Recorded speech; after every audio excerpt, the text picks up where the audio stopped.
ایک دفعہ ایک جہاز سمندری طوفان میں پھنس گیا اور تباہ ہو گیا۔ جہاز کے تقریباً سبھی مسافر سمندر میں ڈوب کر ہلاک ہو گئے۔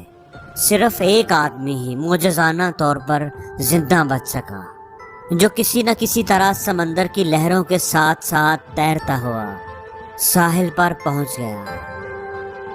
جب اسے ہوش آیا، اس کی آنکھیں کھلی تو اس نے دیکھا کہ وہ ایک جزیرے پر اکیلا تھا۔ یہ سمندر کے بیچوں بیچ ایک چھوٹا سا جزیرہ تھا جس پر کوئی انسان آباد نہیں تھا۔ اس آدمی نے سوچا کہ اس جزیرے پر تو وہ اکیلا بھوک پیاس سے مر جائے گا۔ اب اس کی واحد امید خدا سے ہی تھی۔ بے اختیار اس نے خدا کو مدد کے لیے پکارنا شروع کیا کہ خدا کسی کو مدد کے لیے بھیج دے، کوئی جہاز، کوئی کشتی گزرتی ہوئی نظر آ جائے۔ پورا دن گزر گیا لیکن کوئی اس کی مدد کو نہ آیا۔ تھک ہار کر وہ ساحل پر ہی لیٹ گیا۔ تھکن کی وجہ سے اسے نیند آ گئی۔ اگلے دن اس نے پھر خدا کو مدد کے لیے پکارنا شروع کیا۔ وہ رو رو کر خدا سے دعا مانگ رہا تھا کہ وہ بے بس اور اکیلا ہے، اس جزیرے پر پھنس چکا ہے، کسی کو میری مدد کے لیے بھیج دے۔ لیکن کوئی اس کی مدد کو نہ آیا۔ کئی دن ایسے ہی گزر گئے۔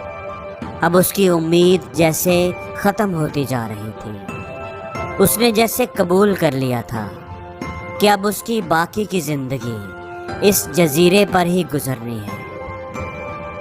آہستہ آہستہ اس نے درختوں کی ٹہنیوں اور گھاس پھوس کی مدد سے رہنے کے لیے ایک جھونپڑی بنا لی تھی۔ وہ سمندر سے مچھلیاں پکڑ لیتا یا پھر جنگلی پھلوں اور ناریل سے اپنا پیٹ بھر لیتا۔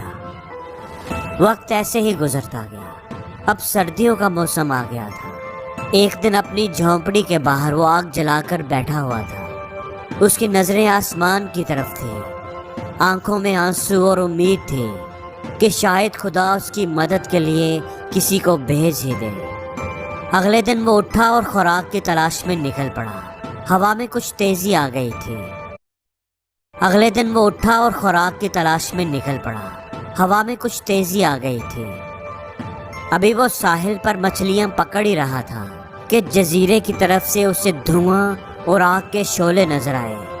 وہ تیزی سے اس سمت بھاگا۔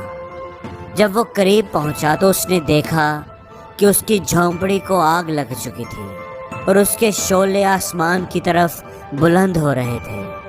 رات کو اس نے جو آگ جلائی تھی، تیز ہوا کی وجہ سے اس کی چنگاری اڑ کر جھونپڑی پر گری تھی اور خشک لکڑیوں نے آگ پکڑ لی تھی۔ اس کا سارا کچھ جل کر تباہ ہو گیا تھا۔ بے بسی سے اس نے آسمان کی طرف دیکھا۔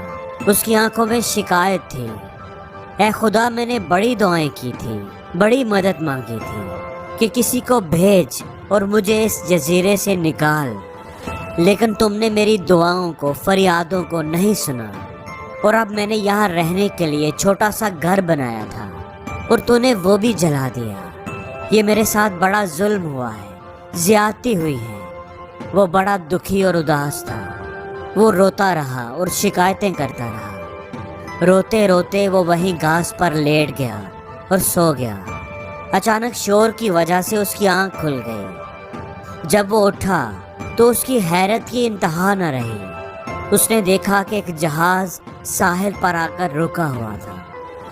اسے اپنی آنکھوں پر یقین نہیں آ رہا تھا۔ آخر کار اس کی فریاد سن لی گئی تھی۔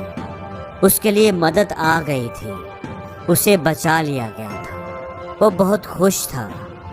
وہ جہاز پر سوار ہو چکا تھا اور جہاز اپنی منزل کی طرف رواں دواں تھا۔ جہاز پر سوار ہونے کے بعد جب جہاز کے کیپٹن سے اس کی ملاقات ہوئی تو اس آدمی نے کیپٹن سے پوچھا کہ آپ اس دور دراز جزیرے پر کیسے آ گئے؟ آپ کو کیسے پتا چلا کہ یہاں پر کوئی آدمی موجود ہے؟ کپتان نے جواب دیا، جناب، آپ نے جو فائر سگنل بھیجا تھا اسی کو دیکھ کر تو ہم اس جزیرے کی طرف آئے تھے۔ یہ سن کر وہ آدمی بڑا حیران ہوا، لیکن میں نے تو کوئی فائر سگنل نہیں بھیجا تھا۔ جناب، آپ نے آگ جلا کر جو فائر سگنل ہمیں دیا تھا، ہم تو اسی کو دیکھ کر ادھر آئے تھے۔